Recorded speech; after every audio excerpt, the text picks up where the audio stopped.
Hello, everyone. Happy Thursday from wherever you are around the world. If you're joining us live, thank you for being with us. For those who don't know me, my name is James Weeks. I'm originally from the Caribbean island of St. Croix. I am the author of the book Meditations Across the King's River, African Inspired Wisdom for Life's Journey.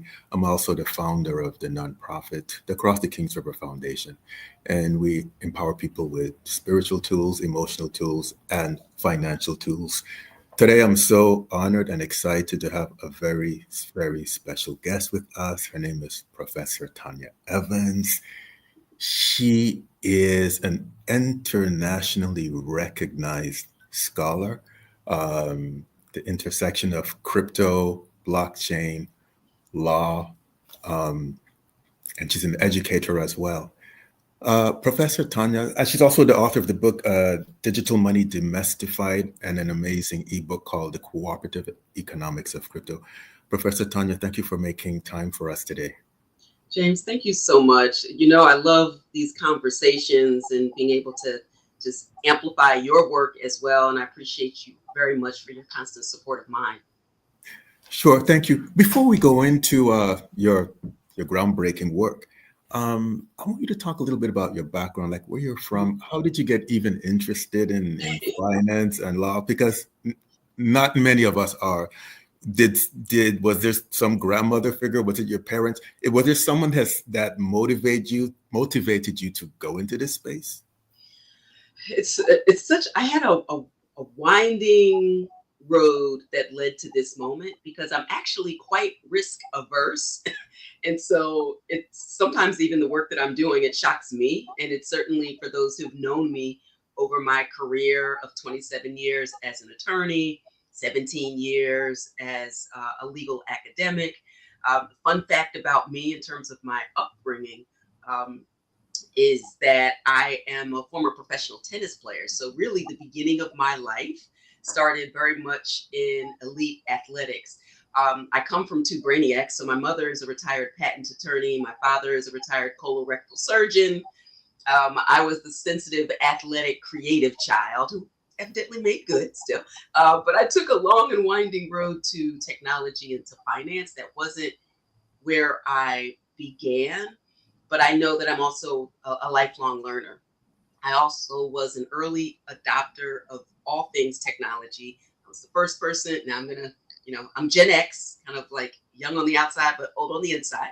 So I remember back in the day having, my the first Atari, the first Intellivision, and whatever the latest game was. I was the first person to carry around a phone on my bag like it was a purse. I'm always interested in the intersection of my areas of expertise or just interest and intrigue and new technology. So that was really my entry point back in 2017. Before that, I took a pretty traditional path in law.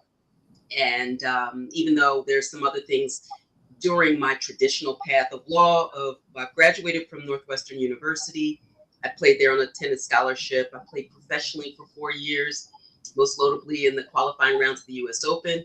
I was the first seed in a tournament, a small event, lost in 3 sets, drank a lot of tequila with my best friend, and then took my LSATs and went on with my life, where I went to Howard University School of Law.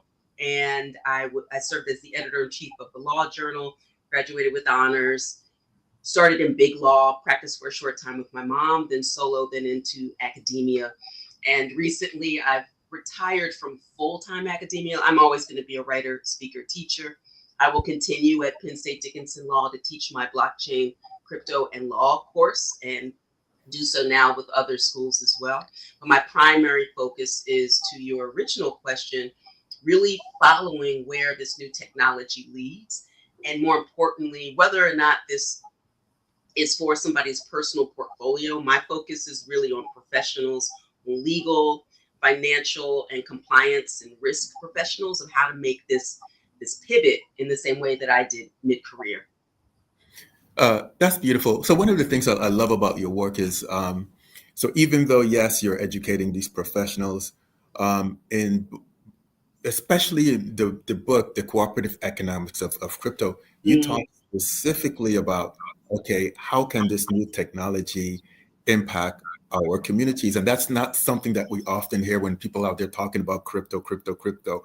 What we don't hear is, wow, well, how does it work for us? I mean, how Right. can it empower us?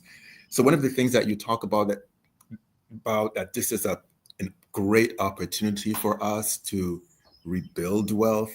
Mhm. You use the term indestructible wealth. Yes. Could you talk about this and why this moment is so urgent for our people? There are very few opportunities from a generational point of view for Black people and Brown people across the diaspora to actually, quote unquote, make up for stolen time. I don't call it lost time, I call it stolen time. And for reasons where in the United States, if we go back to the period of enslavement, literally the vast wealth and the ability of this nation to accumulate wealth is on the backs of those who were forced to give either free or cheap labor. We see from a capitalist perspective, and I'm not knocking capitalism per se, but it requires this pyramid where there's great wealth at the top, and we have the distinction between consumers, those who are kind of trapped in consumerism, versus those who are investing in assets that appreciate, knowing full well that some of those assets that appreciated over time were literally Black human bodies. So then we get past the period of enslavement and go into Reconstruction, a great period of prosperity for Blacks in America, followed by post Reconstruction and winding back the hands of time, much in the same way we see right now in the political climate. And we see, Black Wall Street having vast amounts of wealth centralized within our own communities to be bombed and decimated overnight. So I started to think about the idea of what would it be for systemically marginalized but incredibly strong and resilient people to lean into the concept of indestructible wealth.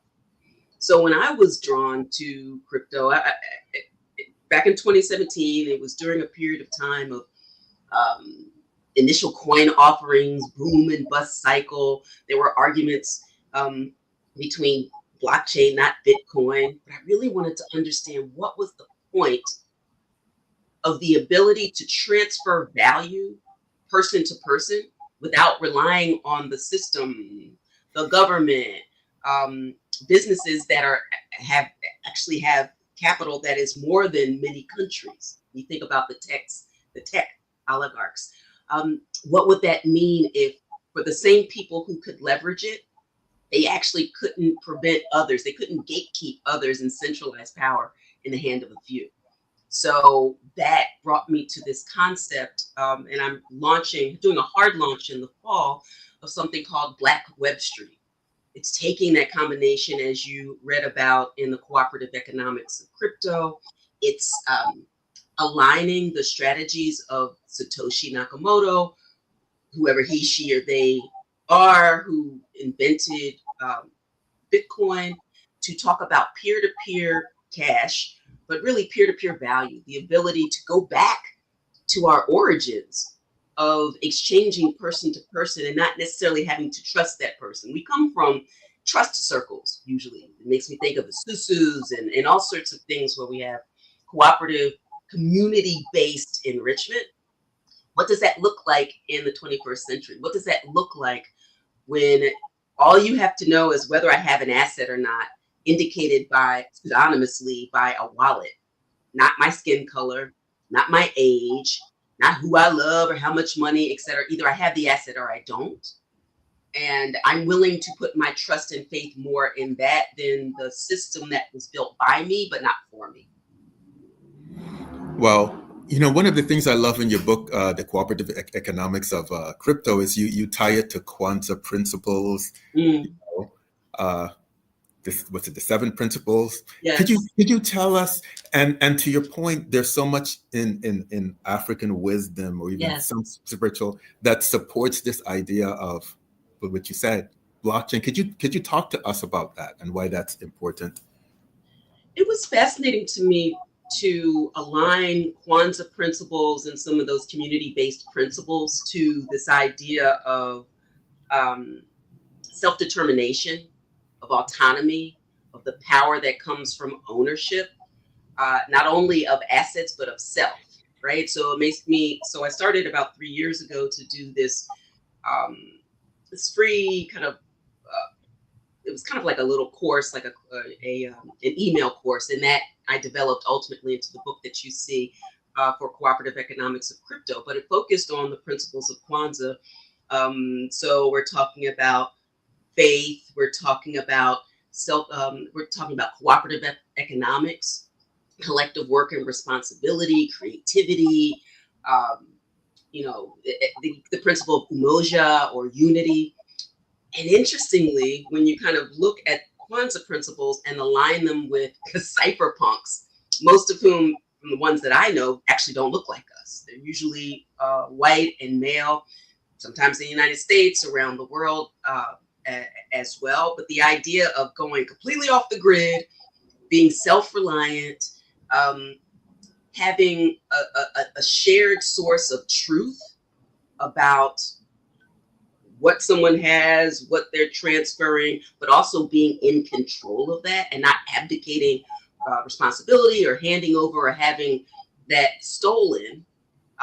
The idea of using technology to bolster self-determination, cooperative economics, collective work and responsibility was really, really fascinating to me. So as I started to write my way through that, and then that led to the research and the cooperative economics of crypto, which is kind of an offshoot of Digital Money Demystified, because once you kind of demystify and separate fact from fiction, then we can right size the conversation about what it means to be empowered with the ability to make moves on your own time, in your own way, without the gatekeepers that would stand between you. And the final point about that is when we think historically in the United States about where Black Americans tend to build wealth, tends to come from real estate and retirement benefits, and usually an insurance policy at the end. I'd rather not wait till the end for someone to pass on for the comeuppance in our community. What is a way that a little bit over time we can purchase an asset that doesn't just empower you to make cross-border transactions, but more importantly, an asset that works harder than I do, 24/7. It doesn't sleep. It's not beholden to borders, which is really, really important in this political and economic reality now, as the artificial lines that have been drawn by a few people start to evaporate. They start to disappear. When there's no foreign exchange, that is very, very powerful. And so to kind of tie it up and back to your original point, I just want people to have the right information so that they can make good choices. Because if we're just looking at the headlines, who wants to have anything to do with the headlines? With the FUD, as we say, the fear, uncertainty, and doubt. But underneath that hood, there is some power, and that's why these conversations are so important.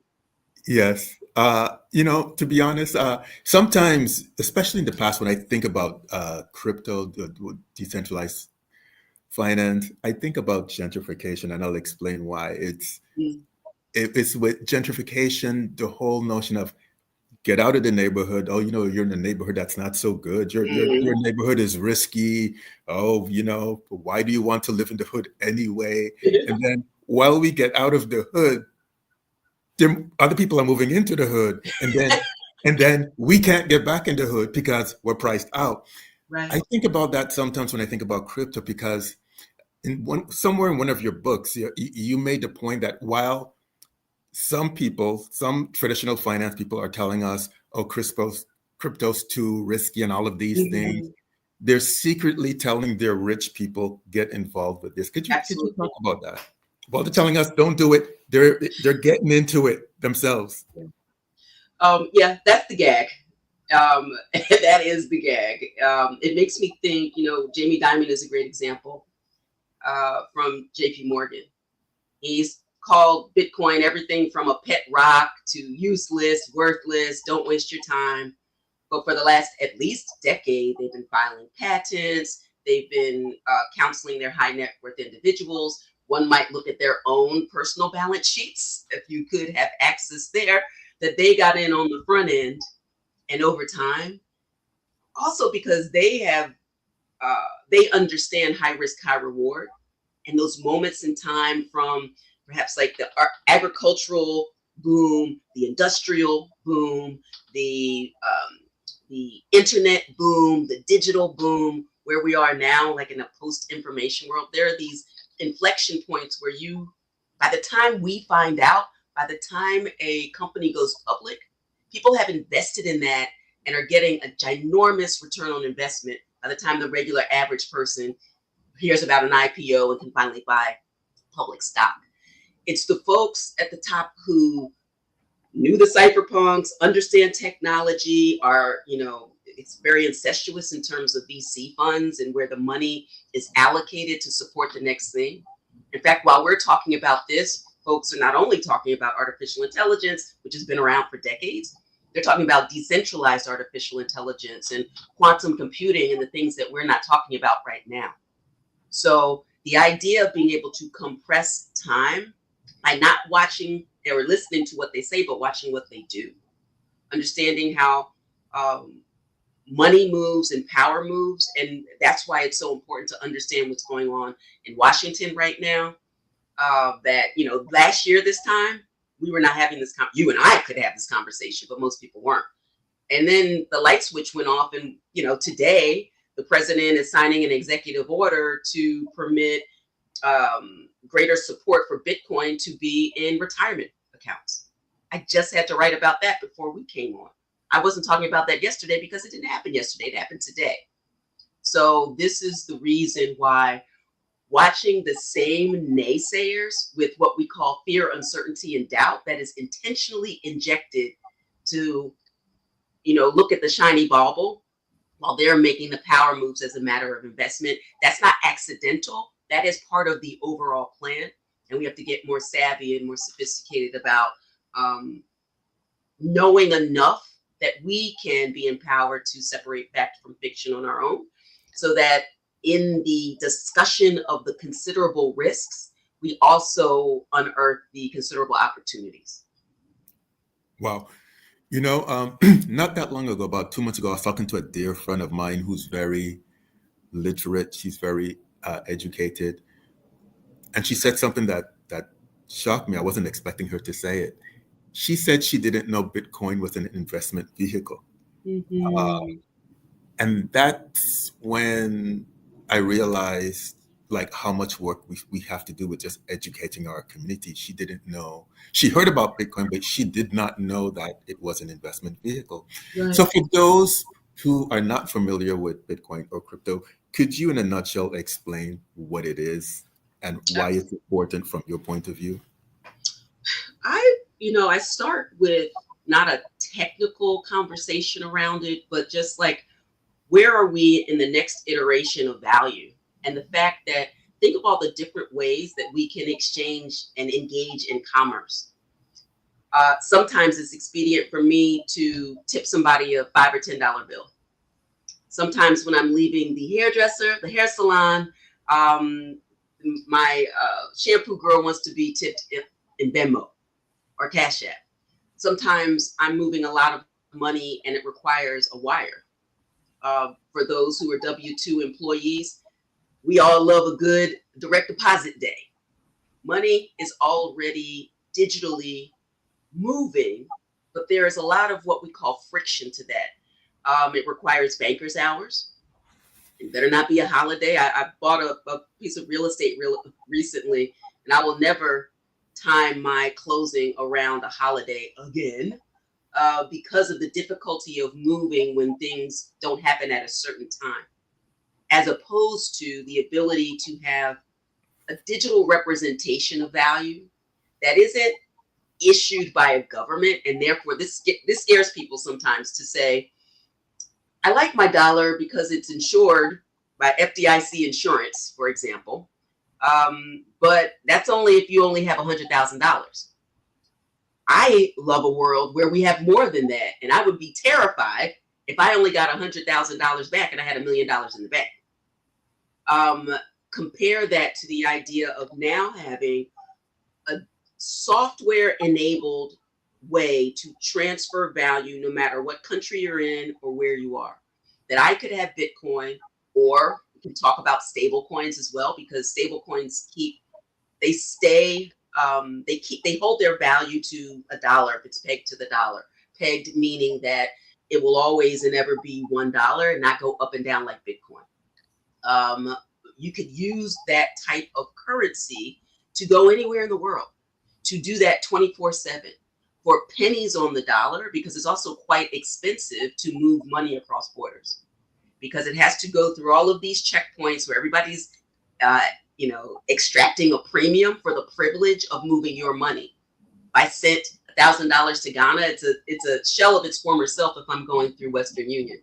But I can do that in seconds, the equivalent in Bitcoin or Ethereum or XRP, or literally a stable coin. And then I know if I'm sending the equivalent of $1,000, it's literally $1,000. And to your point about it also having principles of a capital asset, it's really fascinating to have a dynamic asset that serves both as the ability to the medium of exchange. It also can serve as the ability to denominate value. So you might be dealing in shells, I might be dealing in salt. We don't know what the equivalent is, but can we come to agreement on the value of something that we both value? Started as gold or the precious metals and things like that. We found a lot of different ways to engage in commerce and trade that didn't involve physical currency. And we're moving away from physical currency now to the ability to have a unitary system that is honored and valued by everyone. That isn't about it isn't about economic power, or dare I say a government superpower. Because what is the global reserve currency now? Although many countries are moving away from the dollar for many reasons, currently it's the dollar. But I imagine a world where it'll be Bitcoin. And so the idea of having yet another way of transacting value that is secured and yet transparent is something that's really, really exciting to me. As long as we are not dealing in the things that are not valued at all, and understanding the difference between Bitcoin and a Tonya coin that I could make up by the end of this, broadcast. We want to know the difference between Bitcoin and a stable coin and XRP and Ethereum. So that's where the education comes from, and where I think the industry has failed us to spend all of that money on, and I understand why, to turn the tide politically. I think that if the one shining moment, I guess, is for crypto, the rest of it is going to hell in a handbasket. And so you can't have economic prosperity when everything else is burning down around you. It's a conversation probably, well, either for today or another day. But two things can be true about the ability to have this next opportunity to have peer-to-peer cash, but also a capital asset that appreciates over time. And perhaps we talk about the zero value of Bitcoin in January of 2009 to where we are today. And I defy anyone to show me any asset that has appreciated that much in that amount of time.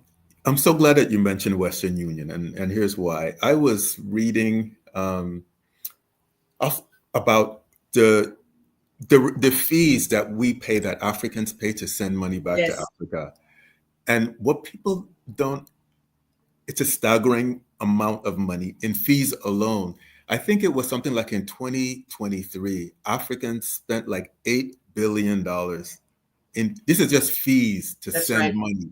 $8 billion.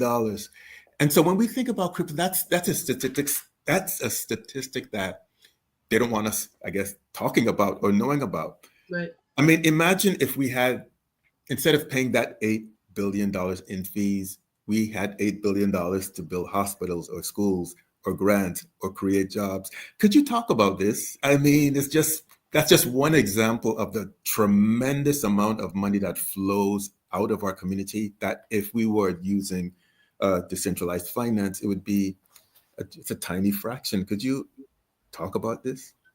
Yeah, it makes me think both here in the States and also on the continent. And my great hope, because I know that Nigeria, Ghana, and South Africa as well, that there is a lot of activity around Bitcoin in particular and a lot of development. And I know that so much value has been extracted from the continent. And when I think about the borders there and knowing Europeans kind of dividing up the continent and dividing up the world to say, where will Spanish go? Where are the Europeans? Will the British go? Where are the French going? Where are the Portuguese? Where are the extraction over time, and the power that comes from a stable currency that means that you don't have to rely on the United States government or the dollar when the value of a local currency is debased, for example. The idea from a community point of view is this synthesis of empowering individuals that ultimately makes a community stronger, where money is not, we're using centralized and decentralized both in the common sense and also in the sense of how we speak about it in the crypto space, that the power that comes from communities that can be self-reliant, and the money is not bleeding, hemorrhaging out, that could be transferred or translated within, so that the circulation of the local currency actually empowers right where it is. I love the idea of decentralized in a decentralized economy because it also increases liquidity. It makes me think of, for example, I have a friend who lives in Ghana and has some properties, etc. The ability of the tokenization of real estate, for example, and being able to sell more than in your local community, you start to open up liquidity and markets and access that, and the velocity of currency moves more quickly and has a greater, more localized impact when you're not relying on some outside currency that often dictates what leaders do. If a leader is reliant on the US dollar, they make different decisions than if the local currency is empowered or there's an opportunity to keep money where it is impacting those who are actually spending the sweat equity and where it would actually benefit communities. So we're not starting over and over again each generation, because the reality is either you're moving ahead or you're moving behind. There's no static nature in evolution. It's dynamic. And so the idea of having money that represents and reflects and supports and enables, we have a powerful opportunity. And that is the reason that decentralized finance, where if I own a certain amount of crypto in a DeFi world, I can use that equity in the same way I might in my home. So a home equity loan is not like I'm receiving income, but I have the benefit of the appreciation of that asset. I can also do that with crypto because it is both a payment, but also an asset that appreciates or depreciates over time. And so that's where the capital gains part comes in too, because we talked earlier about real estate and how important traditionally that has been in Black communities.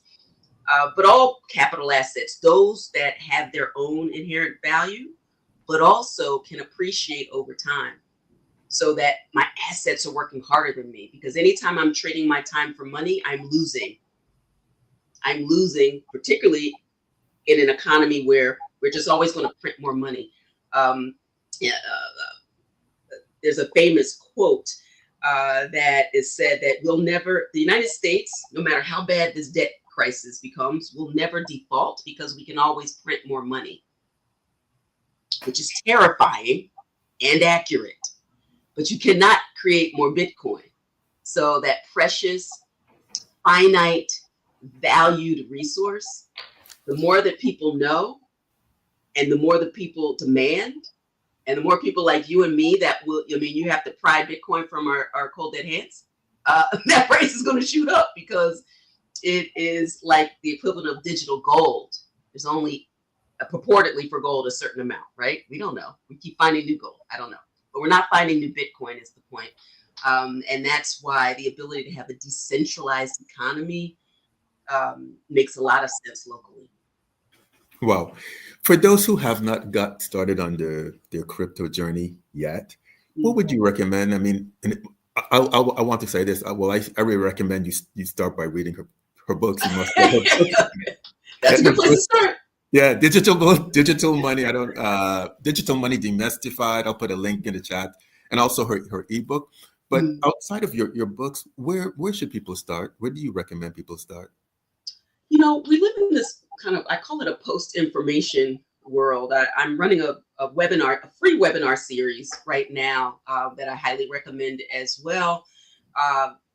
We're living this post-information age where there's almost too much information, if that's the thing. And now it's kind of the curation of trusted sources and resources because everybody, you know, has a TikTok or YouTube and everybody's an expert as of yesterday. So that's when, you know, my education kicks in, where if you're intellectually curious, one, you're starting on, you know, I'm sure a lot of people start on YouTube. There are plenty of trusted podcasts where you can start to learn the language as well. I love Unchained by Laura Shin. There is, I have a podcast as well on Sirius XM, and also wherever you get your podcasts. It's called Confidently Crypto. So you can get it on any platform, but it is a Sirius XM pod. Reading articles that come from CoinDesk or Decrypt. I write for Forbes as well. There's a Forbes Crypto. Starting to familiarize yourself with what's going on is a really important first step. Each exchange has its own, you know, the Coinbases of the world, Gemini, Kraken, they have their own educational platforms. Understand that once you start those, you're really in a funnel, and the ultimate result and the logical conclusion is to then buy their product. So I tend, and this is why I tend to stay independent, because I'm not selling you a coin or a token. I'm pitching freedom by any means necessary. So podcasts, books are a great place to start. And then you'll start to be drawn to the next question. I don't know about your rabbit hole experience, but mine was reading a scholarly article about intellectual property and the intersection of intellectual property and blockchain. I'm an IP lawyer by training. And I didn't know about the internet money, as you read about in Digital Money Demystified, but I did want the next wave of lawyers to be conversant in the space. And so I had a responsibility as an educator to learn as much as I could so that I could teach it.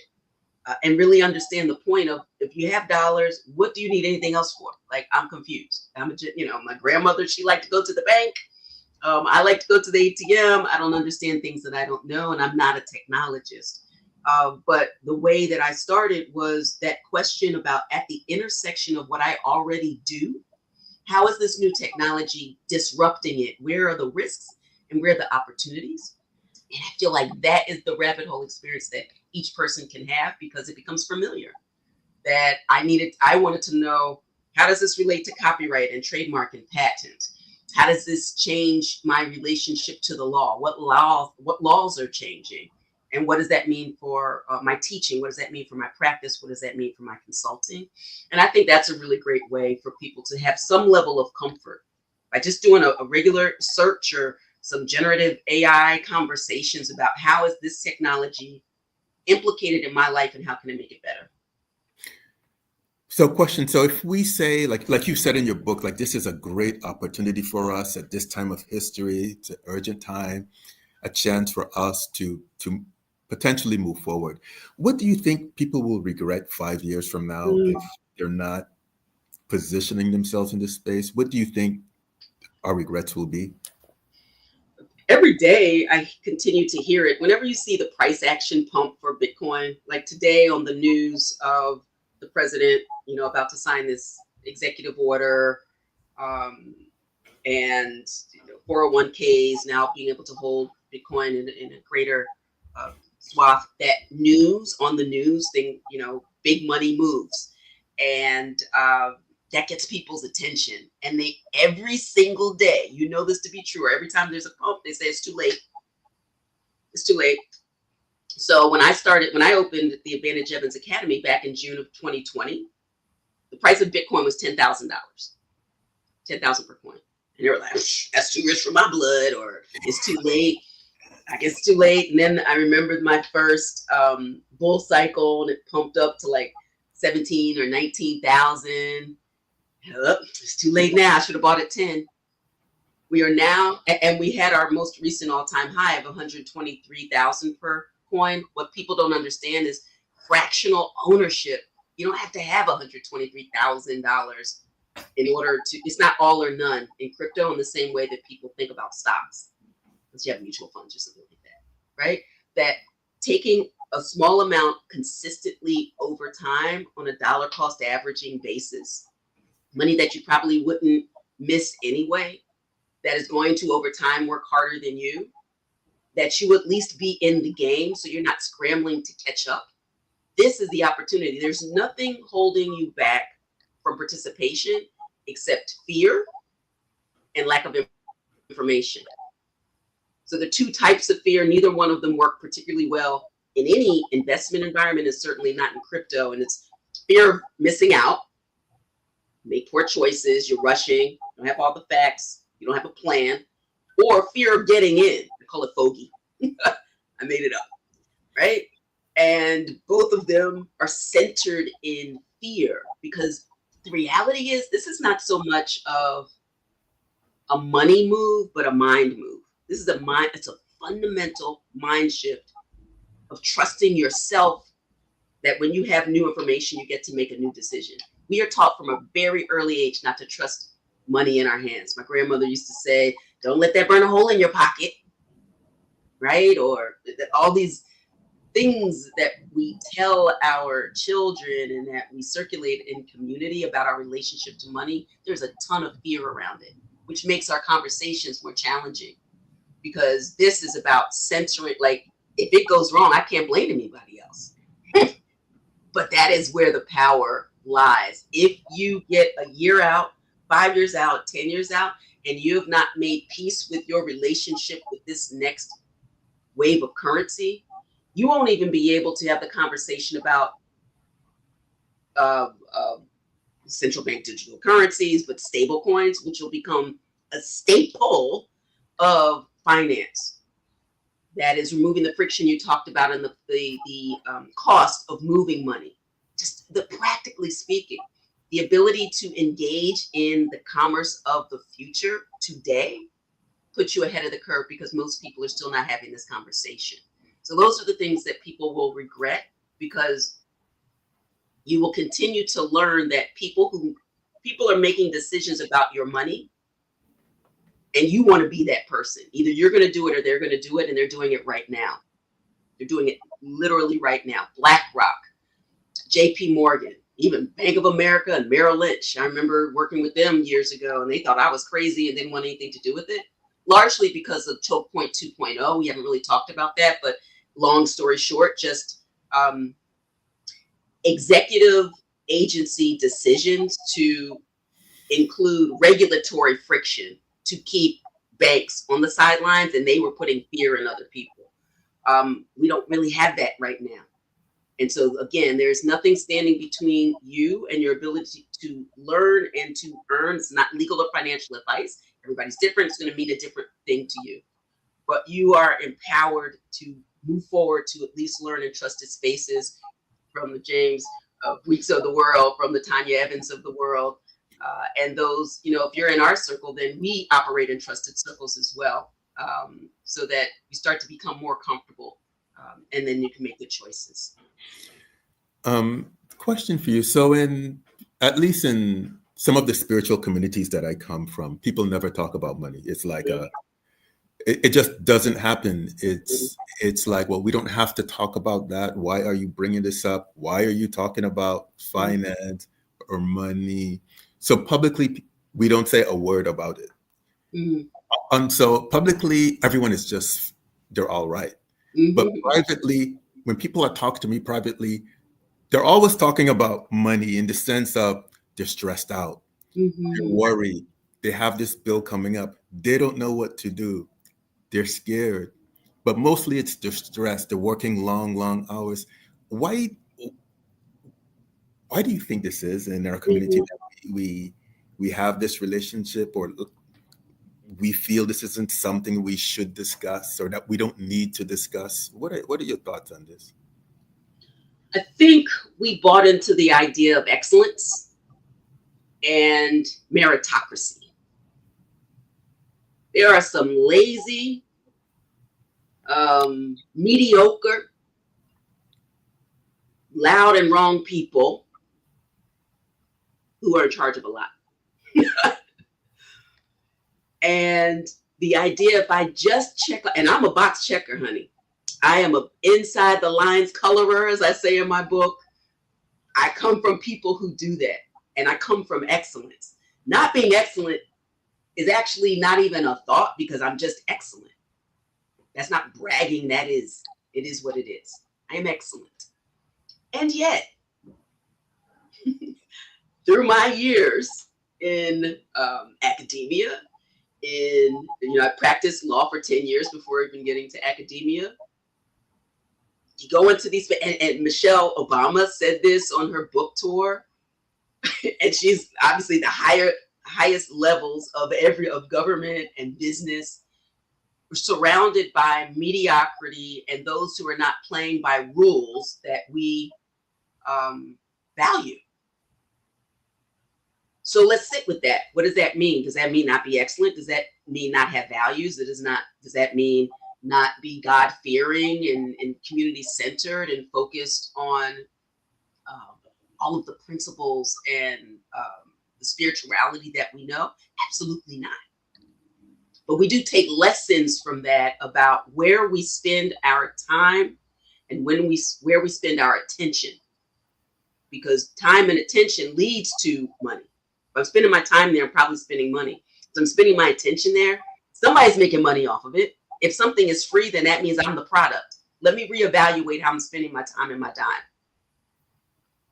This environment in the United States is giving us even more clarity. And I don't want segregation imposed on me as someone who is supposed to be lesser. But what does it mean to really focus on and double down on community? Hell, what is the Underground Railroad going to look like for such a time as this? How is it the people who had less than we did more with it? Because they were fighting and searching for freedom, the freedom that we enjoy so much that a lot of people are comfortable right now. And so they're kind of like waking up like, what the heck is going on? We have to have community-based conversations, but the revolution will not be televised. What does that mean now? What does that mean, right? We have to have trusted community spaces, but that's not going to be on TikTok. If it is, you're doing revolution all wrong. You're doing it wrong, right? It's an awareness of how, this. I don't know if it's an African proverb, but if you want to go fast, go alone. If you want to go far, go together. Reimagining what that looks like in these moments where we have to release ourselves from the shame, the perception of shame, the perception of I have to keep up with the Joneses, and what that means. You can keep up all you want, but the Joneses ain't doing too good right now either. Am I right? We've been talking to the Joneses. The Joneses aren't doing too well. We're at an all-time high in terms of debt. It doesn't matter how much money you make, as long as you're spending more than the money you make, you're check away. Americans are not 3 checks away at this point. The economy is kind of smoke and mirrors. So I say all of that to say, going back to those trusted circles in conversation, That's not going to be in a 20,000 member mega church where everybody's coming up to share, because everybody hasn't earned your trust. But for those circles that do, and using those opportunities in churches or whatever, your spiritual communities, investment clubs, the coffee clatches where the book clubs, that's where liberation tends to happen, in living rooms and around kitchen tables and Wednesday prayer service for the good of the community, where we start to get honest. That's where the flow of energy and information, and I think liberation, kind of lives in those circles. And so that would be what I would offer as a part of community, finding ways to have those conversations in those trusted circles. Great. What's the best way for people to learn more about you and to support your work that you're doing and to get access to continued education that you are offering? So coming to proftonyaevans.com. Those are, if you're listening and not looking at the screen, then it's prof as in professor, Tonya, TONYAEVANS.com. That is the first point of connection. You will find all of the books we've talked about today. You will see information about webinars, both for investors and also for professionals, particularly legal, financial, and compliance professionals looking to make sense of this, to have the conversations that we're talking about right now with your clients.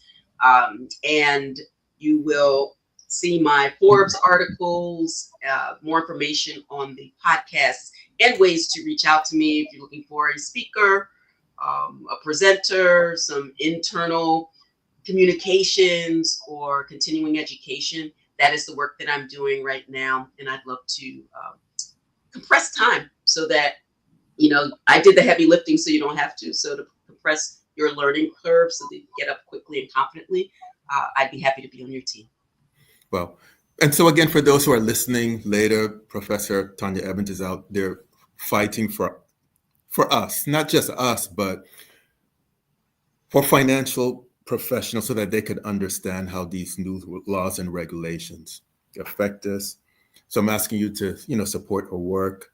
She has these wonderful books. I have 2 of them, Digital Money Demystified. I also have an ebook, one of her ebooks, The Corporate Economics of Crypto. So I encourage you to, get these books and also gift them to those that you love, because it's important. It's important that this knowledge that be shared and that we support scholars like her who's out there fighting for us. Professor Tonya Evans, thank you so much for your time today. I definitely would love to have you back. I think maybe around the holidays, as people get into spending mode. Yes. I'd like to encourage, we need to let people know there are other ways they could be gifting people. So we'd love to have you back to talk about, hey, as people prepare to go into the new year and they're thinking about what their new life might look like, would love to have your thoughts and your perspectives and your wisdom so that we could keep this circle and conversation going. I would love that. Thank you for having me. Thank you so much. Thank you. Have a wonderful day.